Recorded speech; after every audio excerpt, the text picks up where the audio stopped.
why we have I'm our fine Pizza not Mondays. getting it. It's fine. This is how we're all getting lean muscle, Nick. With our surplus of Jesus calories. Christ. This is how we win. Yeah, This is thank the you. winning ticket. Thank Planet you. Fitness, lunk alarm, surplus of calories. That's how you beat the system. From fabulous Las Vegas, Nevada, this is Pod Therapy. Real people, real problems, and real therapists. You can submit your questions anonymously at podtherapy.net or email us at podtherapyguys@gmail.com. We've reached the end of October, and just a friendly reminder to everybody, if you haven't started preparing for this year's war on Christmas, you're running out of time. And now, broadcasting from the Churn, that guy's Dr. Jim Jobin. I'm Nick Tangeman. It's time for some Pod Therapy. Halloween is upon us. I as think it you was hear on. this one. Was it a Fox News anchor the other day? Started talking about the war on Christmas. Oh, it's a war on. Oh, It yeah, just got full dragged. Oh yeah. They're like, it's the middle of October. Yeah. Settle Yeah. the fuck down. Yeah. It's too That's- early for war on Christmas. Yeah, We yeah. can't have this. I want my war on Christmas second week of November. Let me at at a least minimum. start thinking about what kind of turkey I'm going I'm to make not for ready. I Thanksgiving. haven't even had my war on Thanksgiving yet. Yeah, that's right. Get in line, Christmas. How many wars do you expect me to I fight? just Yeah. finished my war on Columbus Day. That's right. One theater at a time. War on Columbus Day. I can barely keep up with all this stuff.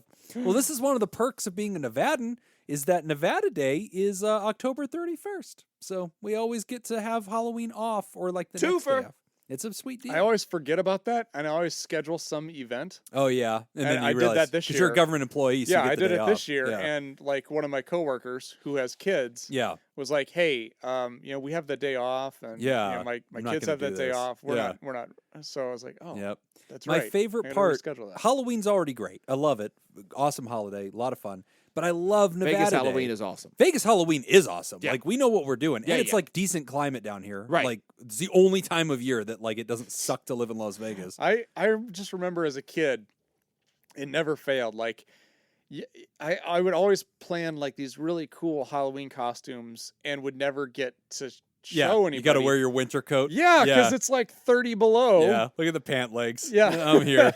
Oh, yeah. Superman. Jerry Seinfeld. Yeah. Yeah. That's what's nice. Vegas Halloween, very chill. You're walking around, t-shirt and shorts, maybe throwing on a jacket. But then it's also Nevada Day, and we celebrate Nevada Day at our house. We do Nevada cookies, so we have a little Nevada. cookies. Oh, don't. Let's not. Do you have Where's the lunk alarm, Jacob? Oh, you got. Damn it, we need a drop. We you need a should lunk celebrate- alarm. You should not getting a celebrate. drop. You should celebrate Nevada Day Oh, with stop it. croissants. Oh. Oh, you mean croissant? Croissants. Oh, God. Oh, yeah. The blood pressure is just going up, which is probably due to Pizza Mondays, if I'm being honest. It's not helping. Not helping. I need to reevaluate my gym memberships. Yeah, take a listen at the Patreon Oh, part yeah, of the show Patreon. where we talk about Pizza Mondays. Yeah, at Jim's Planet Gym. Fitness. Come check it out. They have a winning model. Planet Fitness sponsor the show. I don't understand why you're not having so much success. It's Jim. great. You should- I'm losing some weight, Are ya? Yeah, I gain it right back. I usually lose it toward the end of the month, gain it back toward the beginning of the next one. But it all comes out in the wash, I guess. I think that's It how does that not. works. That is not how that works. No. So, friendly reminder, as you hear this episode, Halloween's coming. It's probably too late to get your damn outfits. But Jim got ahead of it with my Australian dog Hey, family. can we do our damn movie thing? Yeah, at some point, Nick. I'm not in a hurry. We're gonna do this. Silence of the Lambs, right? Ooh, but I have a It's thing Halloween. about scary movies. I can't do scary. Oh, are you serious? You by know the this way- about me. So I watched. Laura and I watched. She does not like scary movies, Okay. but I wanted to watch The Exorcism of. Ooh, Emily Rose. Emily Rose. Ooh, no. Okay, I watched The Exorcism of Emily Blunt. Oh. That was very good. That was very good, very good. No, but it was interesting because the last time I watched that, it was at the time it was the scariest movie I've ever seen. Okay. Okay, and I was still a theist at the time, Okay. Oh, wow. So that and really now jarred watching you. it Oh, it's hilarious. as an atheist, Oh, yeah. there's nothing in scary movies anymore that really No. because that They're was all the- supernatural. yeah, because that was the last frontier. Yeah. Like because like Chucky, you laugh at, Yeah, right? now you because do. that's ridiculous. Yeah. You know, a The doll, Leprechaun a doll is a coming to great life. time, by the Yeah, way. but even like a leprechaun, stuff like that. That was a great but movie.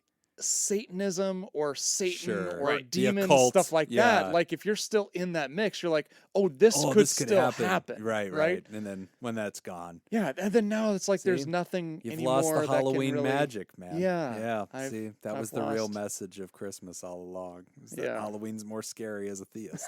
Yes. Look at all the holidays just mean, it dropping does. off the calendar for you. These are the choices, man. These are the choices Yeah. you make. Yeah. But that's a good point. Yeah, what do you know? Also, the leprechaun, terrifying. But best leprechaun in the series, Leprechaun in the Hood. Oh, fantastic. Is that real? Oh, it's real. I gotta tell you, Oh, it is absolutely real. stars iced tea. Yeah. Oh, And- it's and I gotta tell you, glorious. If you ever just happen to find yourself being friends with Yeah. iced tea, As one Bring does. up the leprechaun.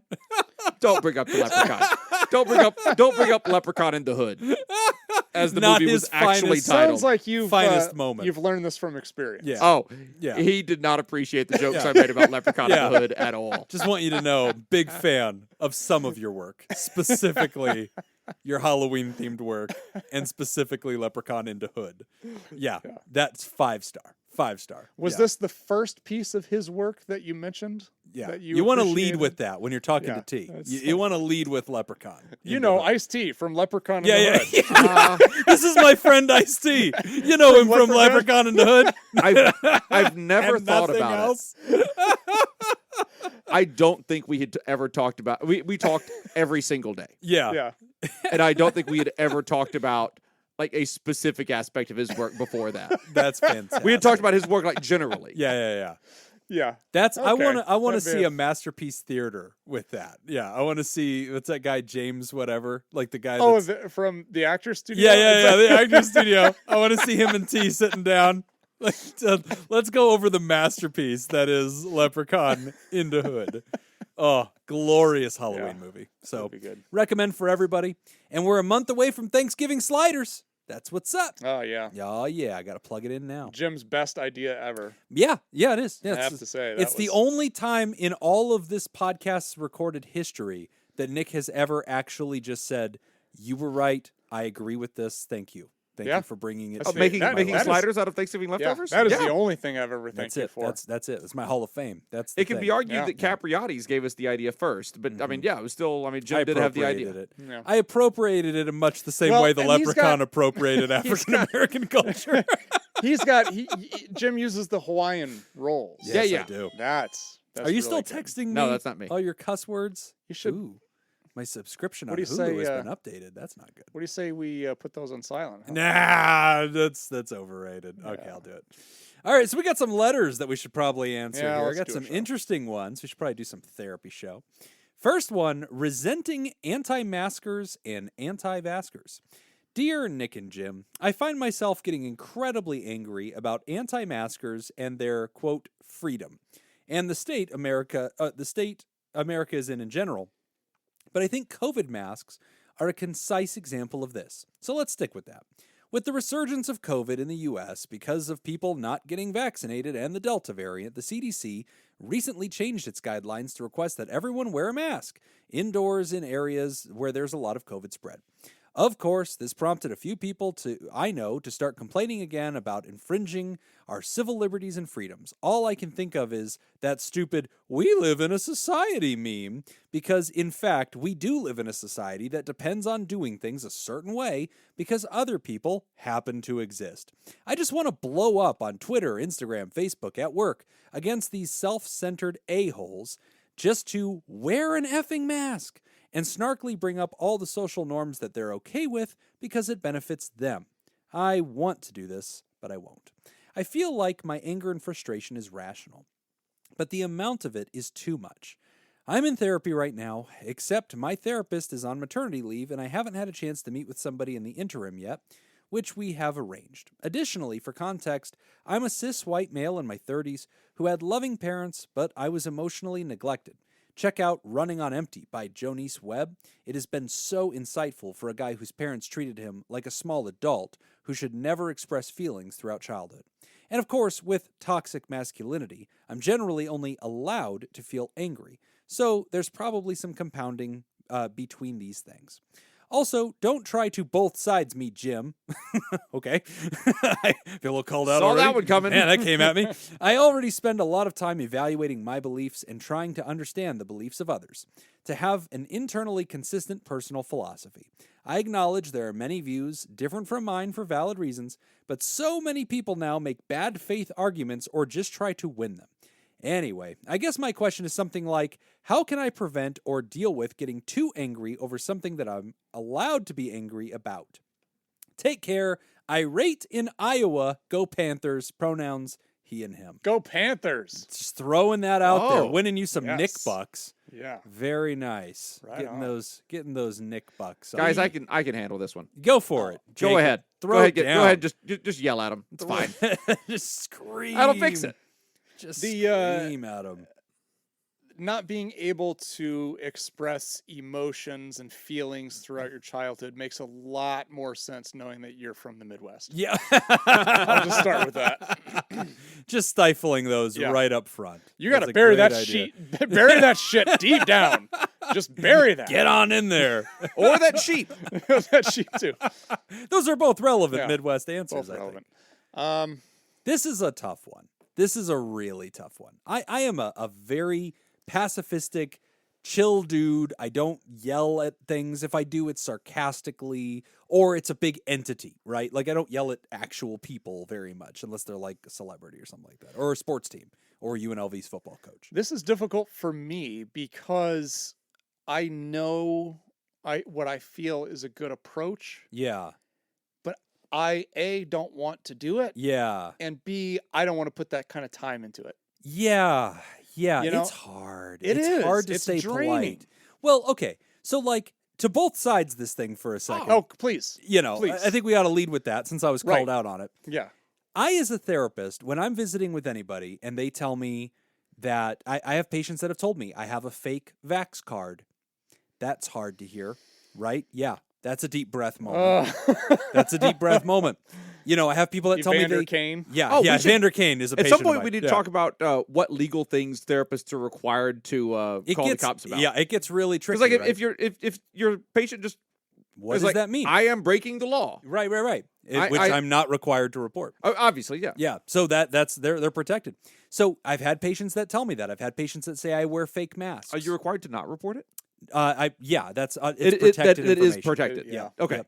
Unless they are like attacking somebody, like Sure, they sure. have a danger threat, like a bomb or something like that. So I've had that happen, and so as a therapist, I have this obligation to try my best to like hear the human, understand them.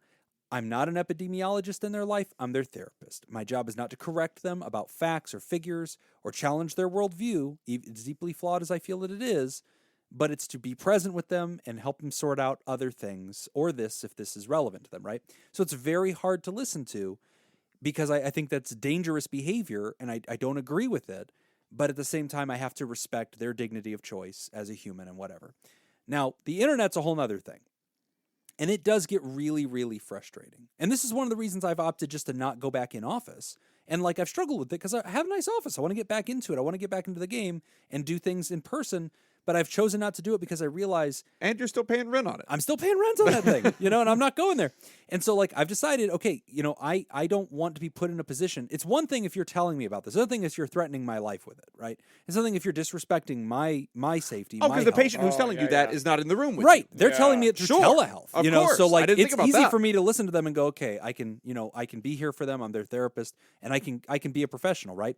I would feel very differently if you're sitting on the couch across from me, Right. 6 feet away in this little room, 150 square feet, telling me how you're flouting all of this, you're not vaccinated, you lied about it, and you're out there doing whatever makes sense for you. What you need to do is ask yourself, how would the therapist Yeah. on Oh, Ted don't Lasso. even start Ted on Ted Lasso. handle this situation? How would she?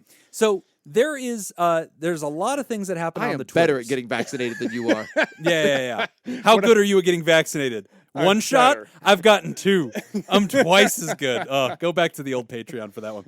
So this thing, I get really frustrated with it. Even though, like with my patients, I think I have really good tolerance for them. I've put myself in a position where I don't have to be affected by their choices. That allows me to still do my job. I think it was an effective choice. But the internet's a big place. So as we record this, because we record a little bit in the past from when you guys hear it, Secretary of State Colin Powell has died.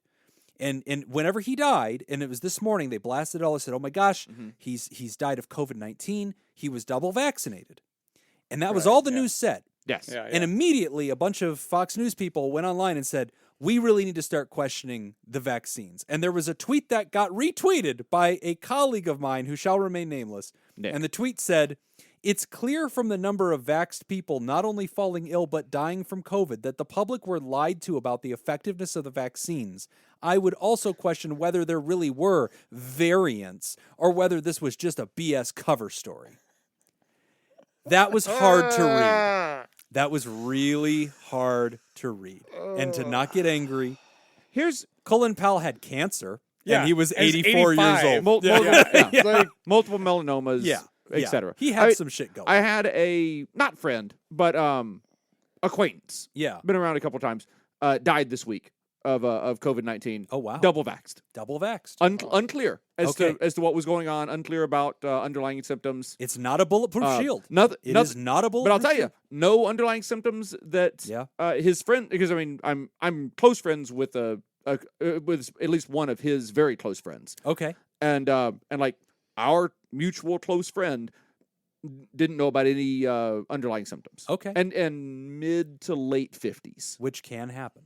Yeah. Yeah. The statistics say that it can. Terrible. Yeah. Terrible. On tour, living that tour life and everything. Right. And so probably not going to the doctor as often as he should, certainly. Sure. But I mean, like, it's a tough thing. And he and I were talking about it, and I think this is applicable to this letter. And that is the one thing that really, it doesn't make me mad anymore. It truly just makes me roll my eyes. Okay. And it is, everyone has their fucking opinions, and everyone believes that their opinion is as valuable as anything else, including facts. My opinion is as good as your fact. And they just want to tell you about them. Right. They just want to tell you all about them. And yeah, I mean, I know somebody who died of COVID this week, double vaccinated. I don't have an opinion on that because I don't fucking know anything about it. Yes. Right. I know nothing about it. Yeah. I'm a fucking, I mean, like, real talk. I'm a comedy sound guy that calls himself a life coach on one podcast. Like, that is the end of my qualifications for anything. Right. Yeah. But you have to embrace that humility, and you have to look to now. Listen, like, and this I don't is think where, it's humility. I think it's just a basic It's a understanding of who you are and what you know. which, Like, I know that I didn't study medicine. Yeah. and this is where you go. when the writer says, "Jim, don't both sides it."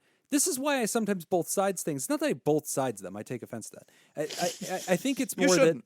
that You should address that. I believe that part of how if you want to have a hope on persuading somebody who is annoying you, writer, it starts with demonstrating understanding of their perspective. Well, and actually, I do think, and this is where I get to, like, my knowledge of this situation is I know from my experience working with people what is going to be effective. Sure. So I'll give you my take on this, knowing that I don't do this. Okay. Again, This is what, do what I Again, say, not what I do. yeah, because no, but what I do is I don't do anything. Okay. I don't engage. Right. I don't engage because it's better for me Yeah, neither do I. in my mental health to just not get involved in that Right. shit. I just You're don't not going to care. persuade anybody. Exactly. And it's that old quote of the effort needed to disprove bullshit is an order of magnitude larger than to Start it. start it or whatever, yeah, however that right. quote goes, you know. Right.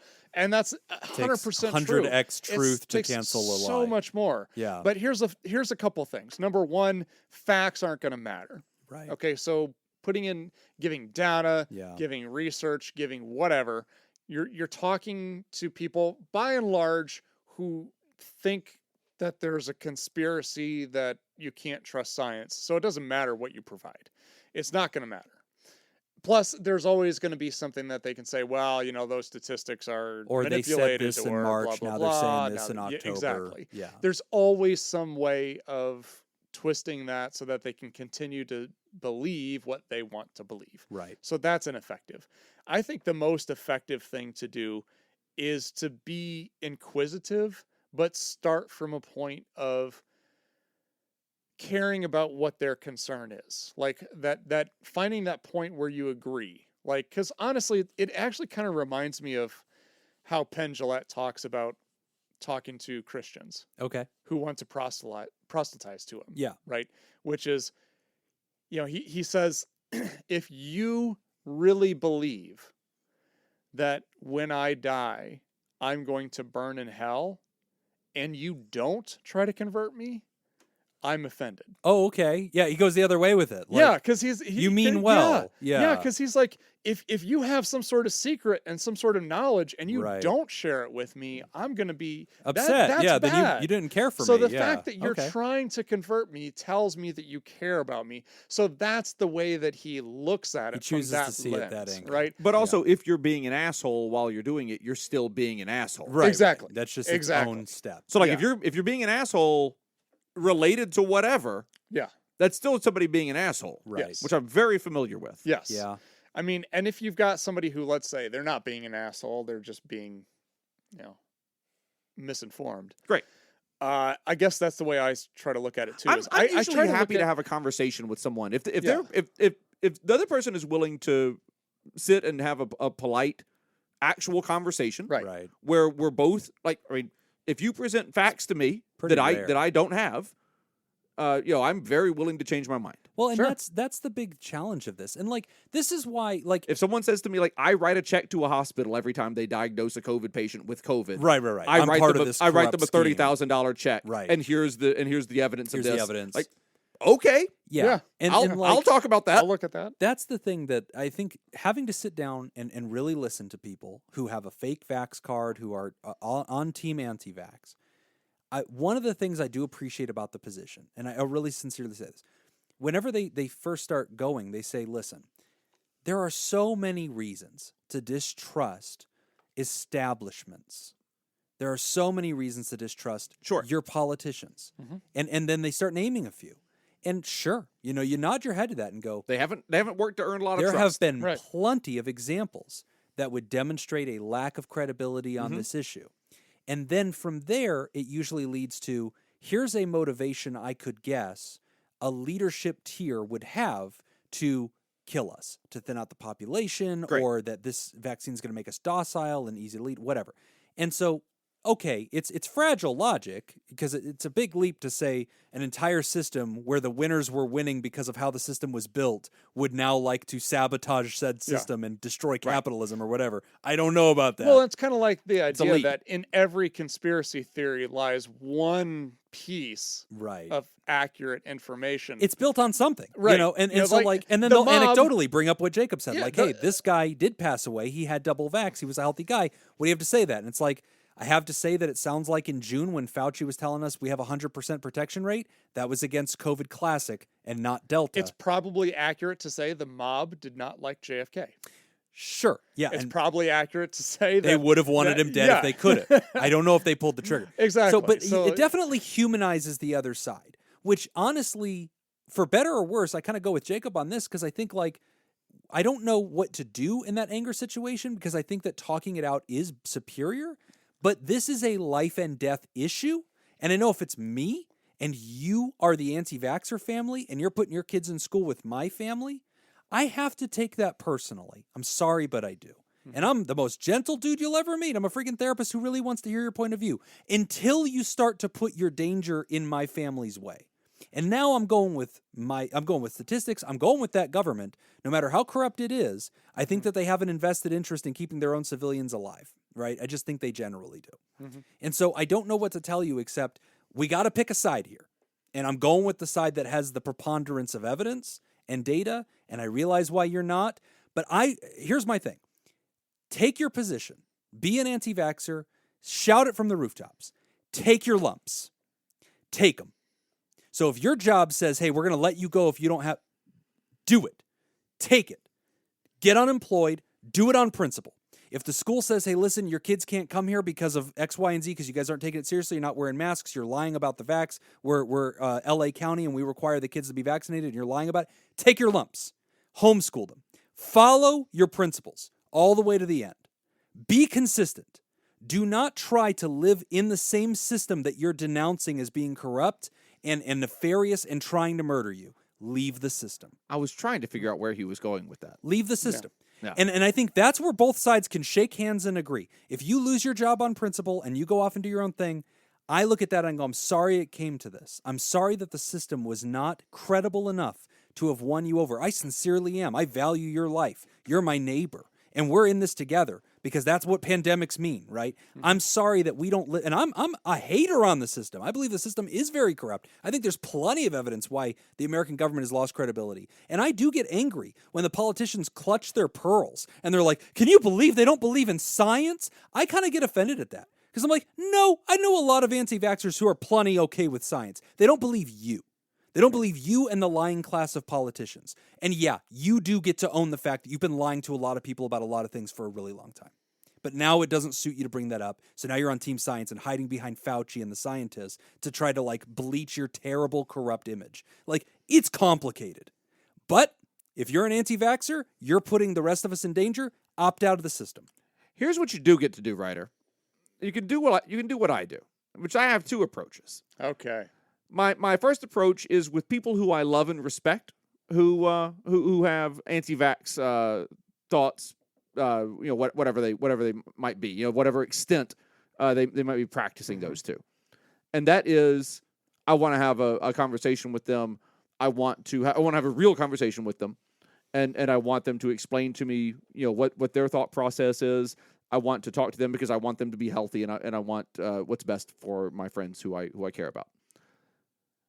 If it's someone else That you care a little less about. that I may not care about at all, Or that. there's a pretty big drop off in my life, Jeb, for people who it's really A continental shelf. It's really kind of the haves and the have-nots as far as it comes to Jacob caring about you. You know exactly where my mind and Jim's mind just went to is like, where are we at? Yeah. Yeah, I think I'm clutching to the edge of the cliff with fingernails. Yeah. And I think a strong breeze could take me off. Yeah.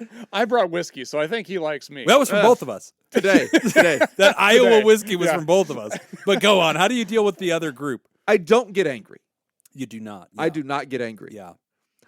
I get real smart-assy. Okay. And I have the other way with and you. I have a real good time with it. You just keep poking until they go away. Yeah. Yeah. That's one way to deal with I it. will end the discussion. It's a frustrating I will topic. make them end the discussion and leave me alone. No, I And- get and I that. Because get it. all I want at that point is for you to leave me alone. Listen, if this was just people being rude or having an opinion that I thought, wow, I don't agree logically with this opinion. Yeah. I can walk away from that all day. It's fine. The Yeah. problem is humans are dying. It's a problem. If we disagree about how the U.S. tax system should be set up, Right. we can disagree about that all day. Right. Yeah. And it's fine. But also appreciate that the two camps are not equal. So, Ryder, you said Gyms don't both sides. Here, let me demolish any fear you had that I was going to both sides of this shit. They're not co-equal problems. If you're in anti-vax camp, you believe that the rest of the other group is in a conspiracy to infringe upon your personal liberty. That's bad. If you're in Team Vax, you believe the anti-vax group is making such an existential blunder that people will die. It's not a question of liberty. We lose that too when people die. Well, and The lockdowns cause death or infringement on liberties, and people die. There's a problem here on the stakes. Right. Yeah. There is a middle ground. I do know some people who I would describe as vaccine hesitant. Okay. Yes. That's a class. Because it's just they don't know. Yes. They admit I know, they don't know. I know several of those people who are vaccine hesitant for a myriad of reasons. I do not judge and that there's- class. and- I'm and, very yeah. comfortable with that class. Yeah, and and there's I don't have this conversation with anybody. I never talk about this stuff. Somebody who I know, this recently came up because they had a family, a bunch of them got COVID all at once, and they're all okay. They kind of survived that and everything. Yeah. But then mentioned something about like somebody who they knew that had the vaccine that also got it. Right. And it's just kind of like, wow, I just don't understand why we do the whole vaccine thing, If and they got why it is at all. it so important that we do this? And I just said one line and it was done. And I just said, well, it's so that we can stop the spread so that the virus doesn't continue to mutate. So And that's they could. Okay. that's it. And Yeah. I didn't That's it. I didn't go into detail. I was just like, That's well, it. this is why I think we need to do this. Yeah. And then that's it. And we walked away and it was It's a done. parachute. You're jumping out of a plane. Right. You can have a parachute or not. And I get some of them don't open. Right. I'd rather wear the parachute. Yeah. Most of them open. I do also encourage people to change their tones. Yeah. that's Because the tone of, I don't know why people get vaccines. It doesn't seem that it does everything that it was touted to do. Same sentence, different tone. I don't understand why people are getting the vaccines Sure. because they don't seem to do everything they were touted to do. That's fine. I Talk don't about it. understand. Right. Yeah. I literally am The phrase asking "I for don't information. understand" is a wonderful phrase. Yeah. Yes. That's I don't fine. know. I don't understand. Well, I sure don't. the argument that says, okay, now this is the more popular argument you're hearing these days is you'll hear a bunch of people say, listen, I'm not anti-vaccines, but I'm anti-mandates. I don't like humans being told what to do. And I'll tell you, that sounds very pleasant to the ear. You hear that and you go, yeah, I'm okay with the medicine, but don't force the medicine. Sure, personal liberty. The problem is the humans aren't taking the thing, and so now there's going to be requirements. And listen to the old Pod Therapy episodes. I am no friend of the American healthcare finance system. But the system is built the way it is. Your employer pays a good portion of your insurance premiums. If you are not vaccinated and you rack up $250,000 of healthcare debt at the local hospital, it's going to affect your employer. If they have 100 or more employees, it's going to matter. And so, yeah, the insurance is incentivized to have you get vaccinated. The employer's incentivized to have you get vaccinated. It's better for the staff. It's better for the safety of the staff. They're going with that. And yeah, they can just require you to do it. Because they're also your healthcare provider. It's your employer. It's an employer-based insurance system. Jim didn't vote for that. I would like it to be a different kind of system. This is what you got. So yeah, there's going to be employer-based mandates. But I'll tell you this. For our non-U.S. listeners, you can stop laughing. Yeah, now. yeah. That is they that have is no how it idea. works here. What are you guys even talking about? But I'll say this. My whole family, every bit of them, were not anti-vax. They were in the third camp. They were in the third camp of vaccine hesitant. Okay? Waited, didn't take action. Delta came, was sweeping through. There was a lot of fear. Waited, didn't take action. Every one of them, to a person, is now vaccinated. What changed their minds? Well, it was required. Right. That was it. Their boss said, hey, just so you guys know, deadline's this day. Got to go ahead and get this, or I guess we have to sit down with HR and make a plan for you. Well, I don't want trouble. I guess if we're all taking the jab, I'll take the jab. We're all doing it together. All right, whatever. It's required. Same thing as seatbelt law. It's like, yeah, if you leave it optional, a lot of people just don't put it on. If you get a ticket if you don't put it on, all right, now I'm going to put it on. Yeah. I'll take the extra step because you told me to. And that is the purpose of government. Government has that little bit of authority to push. And our government didn't even require our U.S. citizens to do this. They required federal employees to do it because they are the insurance provider of those employees. And so they made them do it for their own, it just makes sense. So anyway. We've gone on this topic very long, but Ryder, when you're dealing with this and you're feeling that anger, I want to relate to you as a human being who also has lungs and who also has family members. And I realize that people say, oh, statistically only so and so many people die of this thing. When it's your kids and it's your family, you don't feel like rolling any dice. And I want the best possible odds I can get. I want everybody to wear a parachute. So I'm on Team Vax. Obviously, I did not both sides of this thing, though I do as a human really like sitting down and hearing via telehealth why people that are anti-vax have the opinion that they do. I recognize their decency, I recognize their humanity, and I share some of their really deep reservations with the credibility of the state.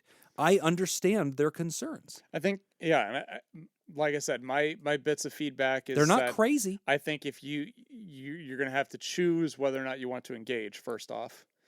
If you can keep it civil and you choose to engage, I would start with the point of compassion and try to understand that I try to paint them in the best possible light, that they're concerned about the safety and they're concerned about the risks involved. Give people with the vaccine. benefit of the doubt. Start they with mean that well. point. Yeah, if you can start with that, then you can kind of start having a conversation. Yes. I would avoid throwing out facts or statistics or anything like that. It's not going to matter. It's not going to sway anybody. Yeah. But then I go back to the big thing, which is, if having this conversation is only going to cause you distress and it's not going to have a positive outcome, weigh those odds. Yeah. Or weigh those. Vote with your feet. Yeah. Vote with your feet. Outcomes. Just step away from people, remove your lungs from their lungs if you can, and then, speak to your establishments, your job, wherever, and insist on a safe workplace. And then let it be HR's job to enforce. Let it be other people's job. You're not going to walk around and convince the whole world to share your point of view. And again, I don't want to dehumanize those who don't believe in this stuff. I get it. I've spent real time with them. I'm the therapist to many of them. That requires me to get deep into the weeds of their thought. They are good, decent human beings who mean well, who really have deep reservations about the way this whole thing has been moved and from different pieces of information that they get and observations they have. They are not bad people. And as much as I sincerely love them, I believe they're sincerely wrong. And I believe the stakes are too high to throw dice on their perspective. So I do have passionate views, but I can still treat them as a human being. And I can also allow them to experience the consequences of their actions. And when it comes time for Jim to cast a ballot for a politician who's taking a strong view or a weak view on this, I'm casting my vote for a strong view. And I want that to reflect in my society. And that's the extent of my anger. You won't hear me yell at anybody. I'll just remove myself from their situation and then vote for rules that I think make sense. I think that's what you can do too, Ryder. We're going to take a quick break. And when we come back, we're going to talk about a grumpy 10-year-old. You're listening to Pod Therapy. Name Jim. I knew that was coming. Today's episode is brought to you by Smitty Scoop, Jake Schneider, Carolyn Albert, and Kevin Chamberlain. Yeah. Would you like to sponsor the show? Become a therapy producer at patreon.com/therapy. Our trivia this week in honor of our therapy producers is artwork at the Louvre. Ooh. That's French. Yeah. I know that only from the Da Vinci Code. That is the only reason I know where this If is. something is French, what is its country of origin? Well, if it's French? Yeah. Well, it's France, right? All right, just check it. Okay, yeah. I don't know if that was a trick question like it's a museum. They've Here we go. appropriated things. The sculpture, known as Dying Slave, Ooh. was created between 1513 and 1516 by which Italian Renaissance artist? A. Donatello. Oh. B. Michelangelo. Yes. C. Splinter. Yes. D. Raphael. They're all winners. Or E. Leonardo. Oh. If you'd like to join our therapy fantastic. producers to make the show possible, go to patreon.com/therapy and sign up. Again, that's patreon.com/therapy. I'm so proud of you for this one. This is great. Good for you, Nick. This was really good. What are we betting? There's a red. Oh, I have no clue. There's I'm- a red herring in here. It's Ah, obviously not one Raphael. of them. Yeah, obviously. That would just be dumb. He's Italian. What are we betting? Doesn't Jim owe us beers from last week? I He think I do. does. I brought the whiskey. That You was for did both not. of us. That's right. I'm All right, so Jim already owes us. a deep. So Jim couple of already beers owes us deep into this thing. post show drinks. Yeah, Okay. that's right. Shoot, I'm getting deeper and deeper into debt. All right. I'm gonna pick Leonardo because I like his swords. I think that's my All favorite right, so turtle. Jim's going Da Vinci. Ooh, I mean, it's sculpture. Teenage Swords. Mutant That makes Ninja sense. It's Turtles. true. His Teenage logic is Mutant flawless. Cut Ninja things. Yeah. Turtles. Heroes in a half shell. Turtle power. I don't think it was Da Vinci. Greatest fighting. It wasn't. team. It was not really. a Renaissance artist named Splinter. Oh, no? No, Okay. I don't think All it right. was. All right. Raphael is cool. I don't think it was Donatello Raphael. does I don't think it was machines. Michelangelo. I think it was Donatello. Okay. Are you locking that in? I'm Wait, I in. think I'm Raphael- in Donatello. It must be Leonardo's something. Donatello does machines. Raphael It is was cool but Michelangelo. rude. It was Michelangelo. Michelangelo Yes. is a party Actually, it dude. was Pizza. Michelangelo. Cowabunga. Yeah. Michelangelo. Teenage Mutant Ninja I know, Turtles. Teenage Mutant Embarrassingly little about Michelangelo outside Yeah. of like the Sistine Heroes Chapel. in- Yeah, Half that's shell. pretty much all I Turtle know. power. Yeah, that and I did see The Dying Slave when I was at the Louvre, and that was Oh, pretty nice. cool. I'd like to vote for Michelangelo. Final answer. Lock it Okay. in. So far, Jim, we are tied. Yeah. Did I win? No. Oh shit. I mean, got you it haven't wrong. lost yet Okay. this week. Grumpy 10-year-old. Hey guys, I have a 10-year-old son that is honestly a grumpy kid. Any amount of, let's say, criticism gets a response of storming off in anger. He's always been this way, and it is frustrating. Several times now, he has said things along the lines of hating being alive, wishing he isn't alive, my life isn't worth living, etc. In the past, I've brushed this off as he's just rebelling or doesn't know how to react, but tonight he wrote it down after an argument with my wife, and that really hit a chord. We've tried to explain you don't know how good you have it, but that seemed like the wrong approach as we were saying it. Yeah, I agree. I see my options as 1, ignore it, or 2, explain to him what something like that actually means, aka suicide, and why it's a bad idea. Do you have any suggestions other than see a therapist? Thanks. His name is Robert Paulson. Thanks, Rob. You added the Paulson part. I did, because I'm not going to hide the fact that his name is Robert Paulson. What? What? Oh, jeez. It's one of our producers. It's Robert. That's why the joke is his name is Robert. I feel like you Oh. owe me another Unless drink. they're saying the kid's name is Robert. I thought it was the kid's name is Robert. Oh. I don't know that that's Robert Paulson. I have no idea. Oh, I assumed that it was a sign off of his You- name is Robert Paulson. You know there's more than one Robert. No, there's one. And his name is Robert Paulson. Okay, anyway. All right, let's assume the kid's name is Robert for this one, because Sure. you're probably right. Yeah, I don't want to. I don't want to assume. I That this deeply is interpreted that sign that off. we don't know. Yeah, it just in my So head let's- rang as that. Okay, Yeah, you're probably right. okay. Assume the kid's name is Robert. Okay. 10-year-old kid talks like this. Yeah. You should consult a counselor.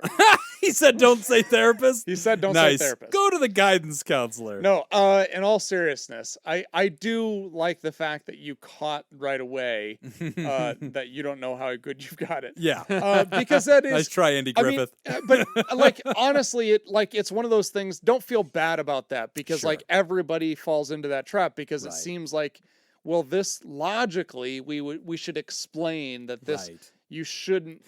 You know, You're 10 and do you're doing have it. fine. Yeah, You're exactly. doing pretty good.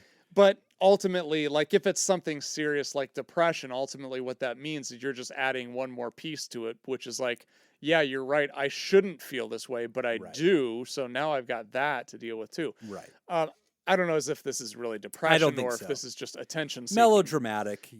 Yeah. The kid just being kind of in a temper tantrum. Yeah, probably. yeah. I guess my first thought, and I'm an addiction specialist, so I don't know. But my thought initially is to actually use that as an opportunity to kind of talk about, no, you like what that actually means, and Right. that you know your mother and I care deeply about you. We love you, and that would be tragic to us. Yeah. And to actually have kind of that discussion about how much you mean to us, but we still have these rules, we still have these guidelines, we still have all this stuff that we have to do. But Yes. kind of use that as a kind of a teaching moment that's not something we joke about. Yes. Yeah. No, I love it. I think Yeah. that's honestly, that's the best answer. That is Oh, the good. All best right. answer. That was it. Next. I love it. I think that's the right way to pursue it. Yeah, that was it. No, but no, honestly, like that's how I'd want you to sit down. And this is the same thing I've done. I've had similar conversations with some young people for various things. It could be this talk, it could be homicide talk, where they're frustrated at school and they say something like, I'm just going to bring a bomb, or whatever. That does happen. And, again, is this child a homicidal, genius? No, he's a kid. He's just a kid. He's repeating dumb stuff that he sees on TV or hears in songs or believes is taboo or is shocking and getting attention. He's trying to express, to language his frustration. Now, what's important here, I don't want to sit down with the kid and try to have a conversation about whether his emotions are valid or extreme. I really don't want to do that. Mm-hmm. I want to say, hey, I understand there are things that are happening where you are really upset at us and you are really angry and you are really frustrated. I'm not going to tell you you're not allowed to feel that way. I'm interested in hearing more about it when you do feel that way. Mm-hmm. But I do want to talk to you about some of the words you're using because words have consequences. You're not a little boy anymore. Okay? You're 10 Words are years old. actions. Words actually can have actions in your life. So you're 10 years old, buddy. You're in 5th grade now. You're in 6th grade now. Okay? And so now at this age, when you start using words like that talk about death and life, grown-ups are listening to those words and they will respond to them. And that's where I would sit down, exactly as Nick said, and coach him to explain. And a lot of kids, when you take that very sober mindset with them, not in the moment, obviously, coming back to them later, sitting them down, saying, hey, buddy, I know you're feeling a lot. I'm not here to talk about whether you should feel that way or whether it's justified or whether you being angry at us is appropriate. I just want to talk to you for a second about the words you're using. Is that okay? Can we just chat? And do you notice how like my tone is pivoting toward this like third thing? Like I'm saying, hey, can we talk about the cup on the table? Can we talk about these words you're using? I just want to give you a little bit of coaching, okay? Because I know you're still growing up. These words have consequences. So how do you do that without punishing the behavior? Because you don't want to punish the kid talking about that, because you don't want the kid growing up thinking that we can never talk about these things, that these things are taboo. Yes. So there's kind of a careful like. I think it's like the same way that you teach a kid that 911 is for emergencies, right? Or calling for help. Like, because, kids, this is something every parent deals with. Like, your kids are outside, they're goofing off, and then they scream, help, help, or something like that. And, like, you, as a parent, you dart, you run down there, and you're like, what's going on? Is it okay? And they're like, oh, yeah, no, it was part of the game. Like, I was, he's the robber, and I was, and you have to, like, you sit them down right there, and they're usually young when this first comes up. And they're imitating, right? They're imitating this posture they're supposed to have. This means emergency, right? But they're failing to separate reality from fiction. And then you coach them, and you say, hey, buddy, that's an emergency word, right? We only dial 911 for real when somebody's really in danger. You only actually scream help when this is going on, right? And so, like, you teach them the difference. And that's the tone that I would want to have with a 10-year-old, is I'd want to sit them down and say, there are people and there are kids like you who are really wanting to die, not because they're angry, but because they are very sad. And when that happens, they need help. Just like you go to your doctor and you get medicine, there's special people called therapists who are here to help with our feelings. And this is where we go if they're feeling that way. And buddy, if you're ever feeling that way, we're going to take care of you and we're going to protect you. And that might mean sitting you down with a therapist or talking to a grown-up or a guidance counselor. But you need to understand, when you're angry at us, you need to use different words. Do you think it's okay at you kind of towards the beginning of this conversation, kind of addressing what Nick was saying about not making it taboo to have this conversation in the future? Here is what people go through when they're really going through these things. Do you think that you're going through these things right now? You can totally open that up. Is this before I have as long as it's not sarcastic or passive aggressive? No, I have a conversation I want to have with you right now. Right. But before I have that conversation, let's talk about how people react to these things you said, and specifically we can talk about how I'm reacting to these things that you've said and that you've written down now. And do you think that we need to go talk to someone because you really mean these things? So I love that approach. Or are you just angry with me because it's okay to just be angry there with it me? is. Yes. That's the way I would approach it. Yeah. It's okay I want to to be be- careful not to pigeonhole the kid too early by saying, like, hey, do you really feel these things? I'm taking you seriously. Because the kid might think, oh, shit, the jig is up, or I need to, like, lean in on this narrative because I'm in trouble. Yeah. And, like, I like giving them an out and being like, let's talk about warning words. Like, because you've probably taught your kid by now, don't scream gun, don't scream bomb, don't scream fire. Right. And they get it. Like, they usually register and go, I get it. Like, there's a time and a place. And teaching them this is part of that catalog of emergency-only phrases. Yeah. And then, yes. And then it's fine to be angry at me. Yeah, but I would take exactly what Jacob said. I would future cast it a little bit more than present it. And what I mean by that is to say, if you ever really feel this way, I want you to come tell me, but I need that to be something you tell me seriously. Not just and then when we're going to you're work on angry. it together. Yeah. We're going to work on it seriously. If I hear you say this in the future, I'm going to check in with you afterward. And if you were just angry and you didn't mean it, I want you to tell me for real that you didn't. And that's okay. We're going to keep working on not using these words, right? If it's ever true and you're struggling with it, you can come talk to me about that. Yeah, I do like the idea too of, like you said, giving them out and just saying like, hey, it's okay to be angry with me. Totally okay. And here's the appropriate way to deal with that. Yeah. I'm not going to ask you to never be angry with me. Right. I'm just going to say, when you are angry with me, here are some things that we can do. And you might even, at 10 years old, you honestly might even have to give them alternative words. You really might. And that's something that they do in schools. Sometimes you'll have a student who is dropping F-bombs and all sorts of stuff, and sometimes teachers will come in with creative ways to give them a way to vent in a way that gets to that emotion because they don't have the lexicon yet. So I have teachers that have taught their students like cuss words, but in another language. Like they'll teach them French cuss words or something. And the kid will like shout that, but it doesn't like change the atmosphere of the class because the kids don't have a clue what you just said, but the kid is like venting, and like they're doing it. And that's harm reduction, right? And so the same thing in this case, you might have to teach your kid, hey, if you need to say things like, I want to run away from, croissant. Yeah, that'll fix it. You want to say things like, I want to run away from home. I'm sick of this family. I hate these rules.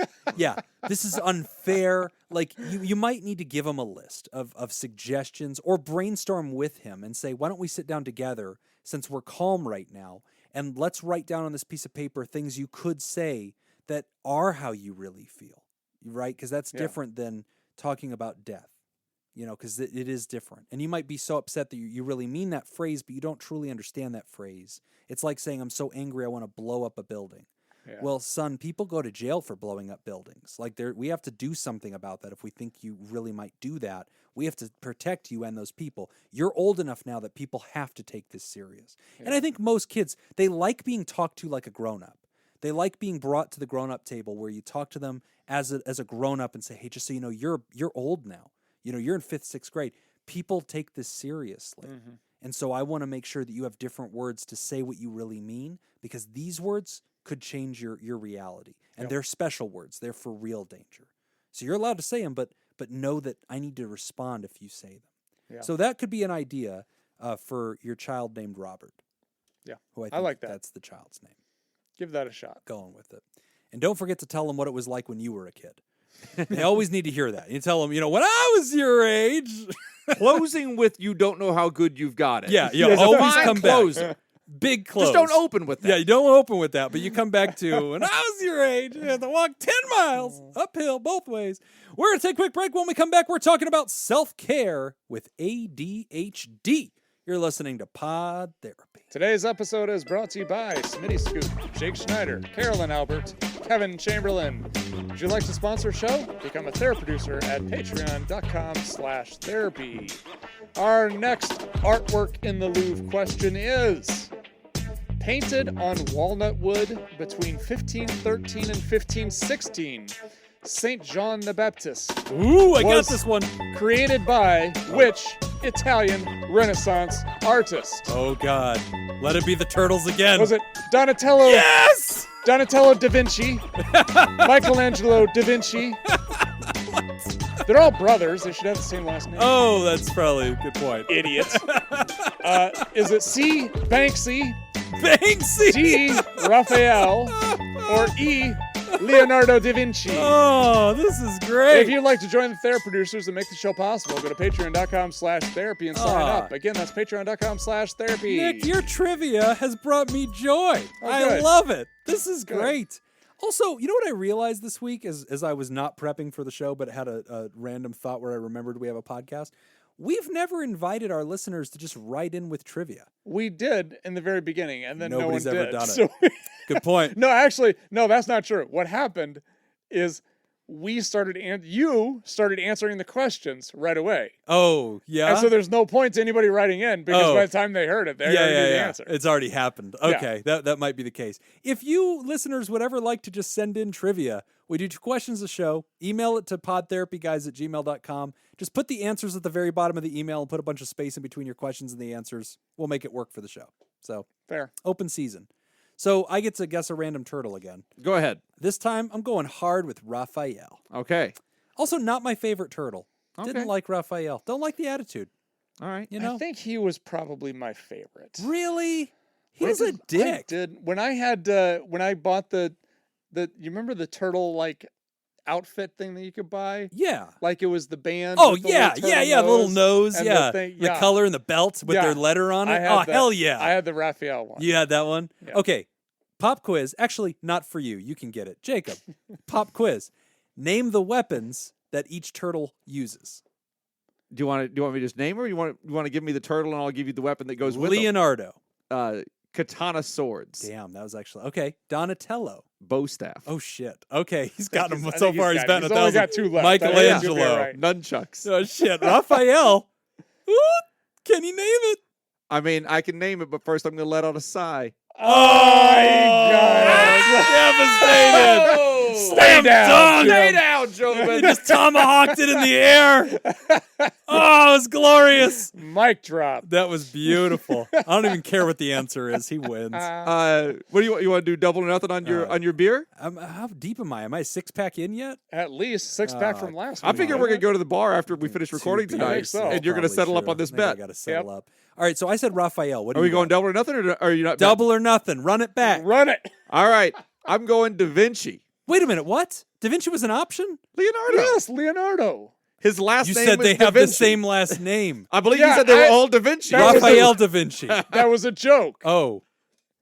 I'd like to Jesus change my Christ. answer. I'm going Leonardo da Vinci. Correct. Damn it! Yeah. Damn it! I believed you. That's my crime. That I listened to you. Wait, you really Yeah. thought that they were That all was- did the actual Renaissance You artists really He were thought said brothers? they're all brothers. You thought the artists were brothers? Yeah, there's 4 turtles. They're all brothers. You didn't know this? I don't know what to do anymore. I don't know what to do So I was wrong. in my life. I don't get the Raphael one. The turtles were brothers. Yes. Yes, the artists were not. Oh. I don't think the artists even knew No, each other. I don't think they Well, that did is either. deceptive. They do not explain that in the show. To my credit, that's never been discussed. I believe The implication is that they're brothers. I believe that the show was Splinter had a book of Renaissance artists, just artists. and just named the turtles after those artists. You know, that checks out. I feel like this It rings a bell. that might Yeah. Now that I think about it, that sounds correct. I believe in okay.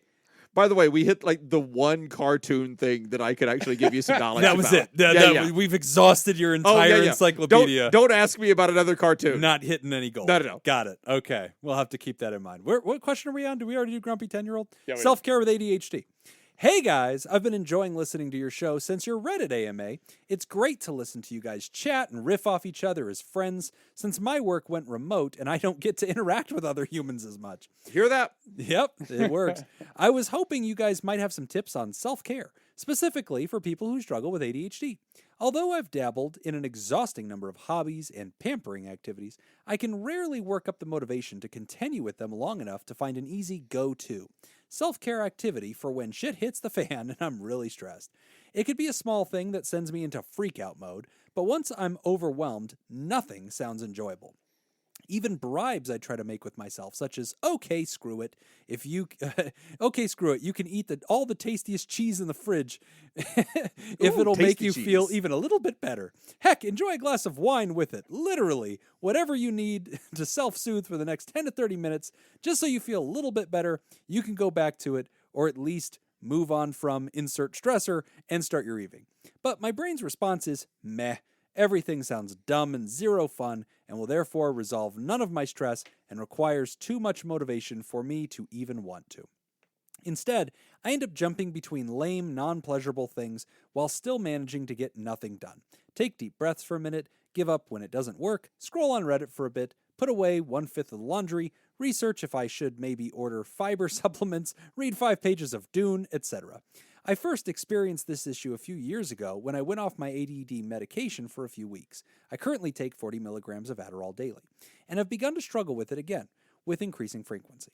Since COVID, even now that I am vaccinated and get to leave the house again for community workout classes or dinner with friends, are there things I can do that I'm not thinking of but are so universally fun they'd surely lead to some enjoyment or at least make me feel a little better? Any advice on this would be very appreciated. Thanks for all you guys do with the show. Sincerely, Anonymous. Okay, excellent question. That is a I good like one. this. And I think a lot of people would relate to this. You know, sometimes you have all your favorite hobbies, but when you're in the dumps or you're just, I mean, that's the point, is like you need the hobby or you need the diversion to get away from the emotion. It's tricky because you are the least motivated you could possibly be. You're not feeling anything. You need that escape, but right now you just can't get motivated to do it. I think you need stakes. Ooh. I think you need a hobby with stakes. To kill vampires. So like Exactly. practice throwing them like darts. Exactly. Shooting them like Van Helsing out of a crossbow. If you're going to do a hobby, Yeah. I think that hobby needs to be something that if you If you're don't over do it. 35, it's either smoking meat or World War II history. Those I are was- only two options. I was thinking a nice herb garden. Ooh, something living. Something that something you have to keep alive. That could be cool. And it can, and like if you live in an Go out and apartment or water something your like that, plants. it can be a nice little window thing, or Yeah. one of those things that you buy and have the space with it and Yeah. everything, and it grows upwards and all that kind of stuff. Right. And if That's you're a great idea. if you're feeling down, you go water it, you go prune it, you go maybe harvest a little bit of spice off of it or something like that. Yeah. Uh, Spice, Some- also a Dune reference. You're welcome. Have you guys read Dune? Nope. I It's going to be a tried- great movie. Go see the movie. It's I, fine. I I tried. actually am going to see the movie. Yes. I tried to start reading it like a few months ago. Oh, boy. Best sci-fi book of all time. It never grabbed me. Never got you. Go see the movie. No, You no. Just skip the book, enjoy the movie. I think No. this is going to be the one. They've tried to do this movie 3 times since the 80s. They all suck, but this one's going to be really good. They Okay. finally have the budget to make it work. Okay. It's going to be a good one.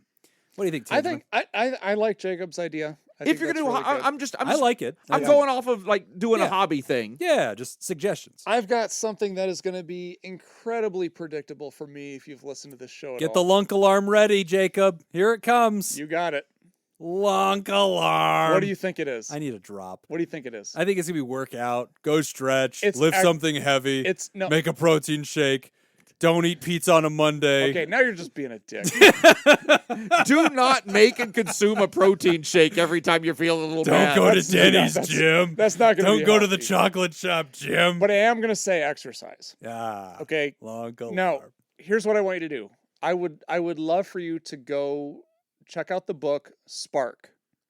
It's by John Ratey, Ratey, MD. Okay. He's a psychiatrist. Yeah, Johnny. Dr. Johnny. Right. Yeah, Yeah. buddy of ours. Friend of the show. Friend of the show. It is actually an amazing book. Okay. And he's done a lot of research in his career about exercise and mental health. And he's got a whole chapter in his book about ADHD and the benefits of routine exercise and how that has shown in the research to be beneficial for ADHD. But here's the thing with this too, is it's a preventative measure. So it's something that you do on a regular basis that actually helps improve the way that your brain functions, the way it processes information, how it responds to stress, like all of this. It just makes your brain way more functional, and it can help tremendously with dealing with ADHD symptoms. So check out that book, Spark. Get into an exercise routine. It doesn't have to be anything huge. Like you don't have to be spending 2 hours a day at the gym.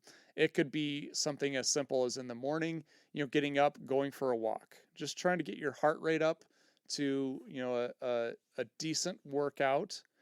Maybe that's going a little bit, kind of a light jog or something like that. Could be some calisthenics, something like that. But anything that you can do that's going to get you active is going to help in dealing with ADHD symptoms. I like it. No, I think that's actually really good. I gave you a lot of shit, but I like that answer. That was solid. So, a couple of I pieces accept your here. apology. Yeah, that's not what happened. A couple of pieces here, writer. First, love that you are aware of your ADHD diagnosis. Love that you've had success with your medicine, knowing that it has been bad for you in the past to get off of it and being consistent with it now. Never forget that it's okay to check in with your prescriber from time to time and just make sure we're doing medical adjustments, things like that. Your prescriber is usually going to be pretty conservative with Adderall overall, but I think it's great that you're being consistent with it, and it sounds like you've got a good mix.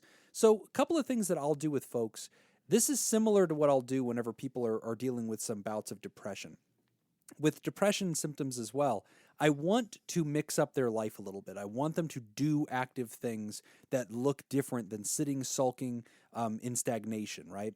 But that motivation is low, or they just don't feel it, and it's very hard to get that little bit of joy and inspiration to do something different. So usually I gamify it, and here's what I usually do. So if you have a therapist, you might want to talk this out with your therapist. I do this with my patients. You don't have to do this with a therapist. You could do this with a friend, an accountability partner, a spouse, a neighbor, roommate, whatever's going on. this can be a thing that you do that adds some credibility. You don't even need another person, but if you try it singularly and it doesn't work, then you probably need to add another person. But what I do with my folks is I'll say, okay, we're going to sit down with a notepad and a pen, and we're going to make a list together of as many brainstorm things that we can come up with that are random things. Some of them are tasks, some of them are enjoyable, some of them are just chores, some of them are adventures. We're just coming up with a list. And so we'll just fill up the list. Walk at the park, take the dogs for a walk, go wash my car, whatever it is. Look up movies playing this weekend and select one that I'm going to see. Jump online and buy a ticket to a movie, whatever it is. Go to the store and buy greeting cards for the next major holiday. So we just come up with as many random, like brainstormy challenges that we can. And then what we do is we take that list and I have them select 6 of them at random, okay? And they open up a note in their phone. They create that note, and it's like, they give it some kind of, cheeky name that kind of describes what we're here to do. And it's usually like stagnation destroyer or randomizer or something like that. And so they list these things 1 through 6, and then they either buy a dice or die, because it's singular in this case, or they download a dice app. It's usually, you can get that no matter what your phone is.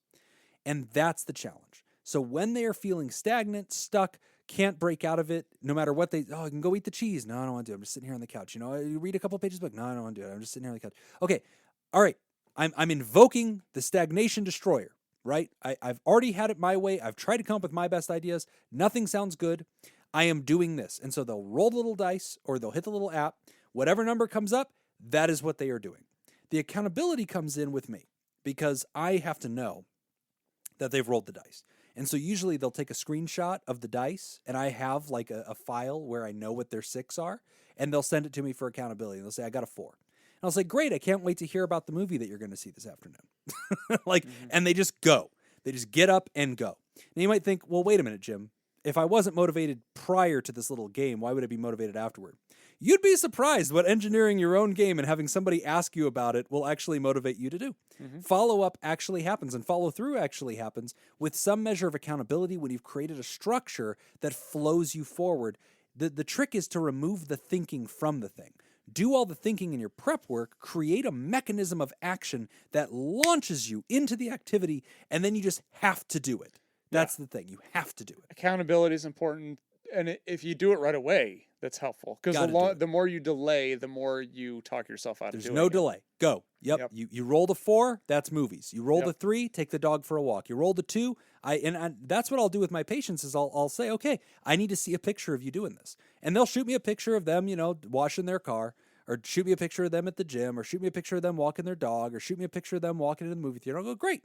That's the accountability that we have together, and that's what I want them to do. Yep. So they're breaking out of it. All good suggestions here.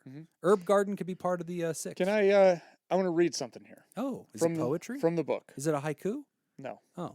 So this is from the book. I never read Spark. poetry anymore. From the book Spark. He's talking about exercise and anxiety. So in the beginning. In the body, physical activity lowers the resting tension of the muscles and thus interrupts the anxiety feedback loop to the brain. If the body is calm, the brain is less prone to worry. So lowering the tension of your muscles is going to be beneficial. Exercise also produces calming chemical changes. As our muscles begin working, the body breaks down fat molecules to fuel them, liberating fatty acids in the bloodstream. These free fatty acids compete with tryptophan, one of the 8 essential amino acids for slots on transport proteins, increases its concentration in the bloodstream. The tryptophan pushes through the blood-brain barrier to equalize its levels, and once inside, it's immediately put to use in the building block for our friend, serotonin. In addition to the boost from tryptophan, the higher brain-derived neurotropic factor, BDNF, levels that come along with exercise also ramp up levels of serotonin, which calms us down and enhances our sense of safety. Damn. So, there you go. The more you know. Your body's a pharmacy. There you go. Exercise is unlocking the pharmacy and getting all them sweet, sweet endorphins into your bloodstream. All good ideas. All right. Good question. Thanks, man. All right, we are at the end of the show. We want to thank all the folks that are supporting us. Remember, you can go to patreon.com/therapy where there's lots of goodies. There's side projects, deep dives into all sorts of deep psychology topics. There's an extra hour of the show every single episode, lots of fun extra content. And we've got some new folks who have joined us as of today, October 19th. We want to celebrate our newest Therapal, Crazy Cat Lady. Great Love name. it. That's a solid name. And we got a new Therapod, Brian Emra. Love it. And a new Pterodactyl, TKO. I like that. That's how that's pronounced. That's how I would pronounce Oh, I it. was You looking got to at that. sing Go. it at the end.